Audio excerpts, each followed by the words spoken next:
श्री गणेशाय नमः। वक्रतुंड महाकाय सूर्यकोटि समप्रभ निर्विघ्नं कुरु मे देवं सर्वकार्येषु सर्वदा। अब हम गणेश जी का नाम लेकर शिव पुराण प्रारंभ करते हैं। ओम नमः शिवाय, ओम नमः शिवाय, ओम नमः शिवाय। भोले बाबा को, शंकर भगवान को कोटि कोटि प्रणाम। शिव पुराण में श्री रुद्र संहिता के चतुर्थ खंड में 19वां अध्याय प्रारंभ करते हैं। गणेश चतुर्थी व्रत का वर्णन। ब्रह्मा जी बोले, हे मुनिश्रेष्ठ नारद, इस प्रकार गणेश जी के जीवित होने पर सब ओर आनंद छा गया। सभी बहुत प्रसन्न थे। सभी देवता उन्हें विभिन्न प्रकार के वरदान प्रदान कर रहे थे। तब ईश्वरों के ईश्वर महादेव जी भी गणेश पर अपनी विशेष कृपा दृष्टि बनाकर बोले, हे गिरिजानंदन, तुम मेरे दूसरे पुत्र हो।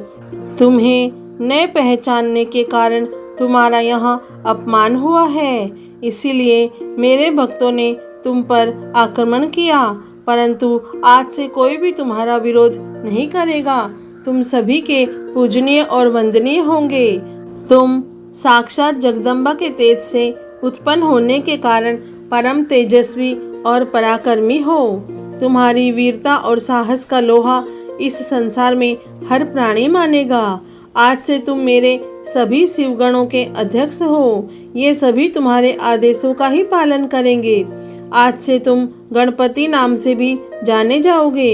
यह कहकर सर्वेश्वर भगवान शिव 2 पल के लिए मौन हुए, फिर बोले, हे गणपति, तुम्हारा जन्म भाद्रपद मास के कृष्ण पक्ष की चतुर्थी तिथि को देवी पार्वती के निर्मल हृदय से चंद्रमा के उदय के समय हुआ है। इसलिए आज से इस दिन जो भी पूरी भक्ति भावना से तुम्हारा स्मरण करके व्रत करेगा, उसे समस्त सुखों की प्राप्ति होगी। मार्गशीर्ष मास के कृष्ण पक्ष की चतुर्थी के दिन सुबह स्नान करके व्रत करे। धातु, मूंगे या मिट्टी की मूर्ति बनाकर उसकी प्रतिष्ठा करे। तत्पश्चात मूर्ति की दिव्य गंधों, चंदन एवं सुगंधित फूलों से पूजा करे। रात्रि में 12 अंगुल लंबी 3 गांठ वाली 101 दुर्वा से पूजन करना चाहिए। उसके बाद धूप, दीप, नैवेद्य, तांबूल, अर्घ्य देकर गणेश जी की पूजा करे। बाद में बाल चंद्रमा का पूजन करे। फिर ब्राह्मणों को उत्तम भोजन कराए। स्वयं बिना नमक का ही खाए। इस प्रकार इस उत्तम गणेश चतुर्थी का व्रत करे। जब व्रत करते करते 1 वर्ष पूरा हो जाए, तब भक्ति भावना से इस व्रत का उद्यापन करना चाहिए। उद्यापन में 12 ब्राह्मणों को भोजन कराएं।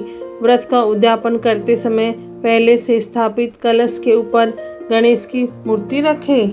वेदी तैयार कर उस पर अष्टदल कमल बनाकर हवन करे। तत्पश्चात मूर्ति के सामने 2 स्त्रियों व 2 बालकों को बिठाकर उनकी विधि विधान से पूजा करे। फिर उन्हें आदर पूर्वक भोजन कराएं। पूरी रात उनका भक्ति भाव से जागरण करे। सुबह होने पर गणेश जी का पुनः पूजन करे। पूजन करने के पश्चात उनका विसर्जन कर दे। फिर बालकों का आशीर्वाद लेकर उनसे स्वस्ति वाचन कराएं और व्रत को पूर्ण करने हेतु श्री गणेश को पुष्प अर्पित करें। तत्पश्चात भक्ति भाव से दोनों हाथ जोड़कर उन्हें नमस्कार करें। हे गणेश, इस प्रकार जो श्रद्धा पूर्वक उत्तम भक्ति भाव के साथ तुम्हारी शरण में आएगा और तुम्हें रोज पूजेगा, उसके सभी कार्य सफल हो जाएंगे तथा उसे सभी अभीष्ट फलों की प्राप्ति होगी। गणेश का पूजन सच्चे मन से सिंदूर, चंदन, चावल और केतकी के फूलों से करने वाले के सभी विघ्नों और कलेशों का नाश हो जाएगा। उस मनुष्य के अभीष्ट कार्य अवश्य ही सिद्ध होंगे। यह गणेश चतुर्थी व्रत सभी स्त्री और पुरुषों के लिए श्रेष्ठ है। विशेषतः जो मनुष्य अभ्युदय की इच्छा रखते हैं, उन्हें उत्तम भक्ति भावना से इस व्रत को अवश्य करना चाहिए, क्योंकि गणेश चतुर्थी का व्रत करने वाले मनुष्य की सभी इच्छाएं और कामनाएं पूरी होती हैं। इसीलिए सभी मनुष्यों को इस श्रेष्ठ व्रत को पूरा करना चाहिए तथा सदैव तुम्हारी भक्ति भावना से आराधना करनी चाहिए। इस प्रकार त्रिलोकीनाथ भगवान शिव ने अपने पुत्र गणेश को सभी मनुष्यों तथा देवताओं द्वारा पूजित होने का उत्तम आशीर्वाद प्रदान किया। सभी देवता और ऋषि मुनि भगवान शिव के वचन सुनकर बहुत प्रसन्न हुए। उन्हें आनंद की कोई सीमा न रही। वे सभी भक्ति रस में डूबकर शिव पार्वती पुत्र गणपति की आराधना करने लगे। यह देखकर देवी पार्वती की खुशी की कोई सीमा न रही। वे देवताओं को अपने पुत्र गणेश का पूजन करते देख मन ही मन भगवान शिव के चरणों का ध्यान करते हुए उनका धन्यवाद करने लगी।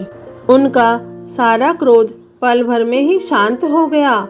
उस समय सभी दिशाओं में सुमधुर दुंदुभियां बजने लगी। अप्सराएं सहर्ष नृत्य करने लगी। सुंदर मंगल गान होने लगे तथा श्री गणेश जी पर आकाश से फूलों की वर्षा होने लगी। अपने पुत्र को गणाधीश बनाए जाने पर माता पार्वती फूली नहीं समा रही थी। उस समय चारों ओर उत्सव होने लगा। तत्पश्चात उस समय वहां उपस्थित समस्त देवता और ऋषि मुनि उस स्थान के निकट गए जहां भगवान शिव और देवी पार्वती अपने पुत्र गणेश के साथ विराजमान थे। देवताओं और ऋषियों ने भक्ति भावना से उन्हें नमस्कार किया और उनकी स्तुति करने लगे। फिर शिव जी से विदा लेकर सब अपने अपने धामों को चले गए। फिर मैं और श्री हरि भी उनसे विदा लेकर अपने लोकों को लौट आए। जो मनुष्य शुद्ध हृदय से सावधान होकर इस परम मंगलकारी कथा को सुनता है वह सभी मंगलों का भागीदार हो जाता है। यह गणेश चतुर्थी व्रत की उत्तम कथा पुत्रहीनों को पुत्र, निर्धनों को धन, रोगियों को आरोग्य, अभागों को सौभाग्य प्रदान करती है। जिस स्त्री का पति उसे छोड़कर चला गया हो, गणेश की आराधना के प्रभाव से पुनः उसके पास लौट आता है। दुखों और शोकों में डूबा मनुष्य इस उत्तम कथा को सुनकर शोक रहित होकर सुखी हो जाता है। जिस मनुष्य के घर में श्री गणेश की महिमा का वर्णन करने वाले उत्तम ग्रंथ रहते हैं उस घर में सदा मंगल होता है। श्री गणेश की कृपा अपने भक्तों पर सदा रहती है और वे अपने भक्तों के कार्य में आने वाले सभी विघ्नों का विनाश कर उसकी सभी मनोकामनाओं को पूरा करते हैं। शिव पुराण में श्री रुद्र संहिता के चतुर्थ खंड में 19वां अध्याय पूर्ण हुआ। ओम नमः शिवाय। हे भोलेनाथ, हे शिव शंभु, हे माता पार्वती, आपको कोटि कोटि प्रणाम और कोटि कोटि धन्यवाद। जय भोलेनाथ।